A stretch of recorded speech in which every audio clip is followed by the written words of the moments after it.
Bueno, he pillado este TP-Link, un adaptador USB 3 a gigabit para uno de los portátiles, de estos que no llevan puerto de red. Y bueno, con esto del zoom muchas veces necesitamos más conexión y con un cable siempre la calidad es mucho mejor, ¿eh? Bueno, me he decidido por TP-Link porque es una marca que me da confianza.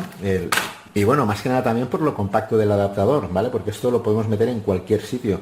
Como veis, el cable lleva una especie de cable tipo tallarín, ¿vale? Finito, plegable. Bueno, el tamaño son 7 centímetros de largo, 2,7 centímetros de ancho y de alto 1 centímetro. El total, hasta lo que sería el enchufe, serían 12 centímetros y medio. Lo voy a conectar y así pues vemos un poquito también si necesita alguna especie de driver o algo. Veis que enseguida el Windows ha marcado el ruidito. Bueno, he oscurecido un poquito la luz de la sala para que veáis la iluminación, ¿eh? Sí que marca una iluminación que está funcionando.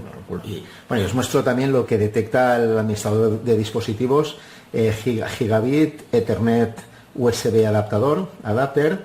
Desde mi punto de vista, por compacto y que ha sido totalmente plug and play, lo veo una buena opción, pero bueno, si veo alguna cosa os la diré en la reseña. Vale, pues nada, espero haberos ayudado a mostraroslo un poquito más de cerca.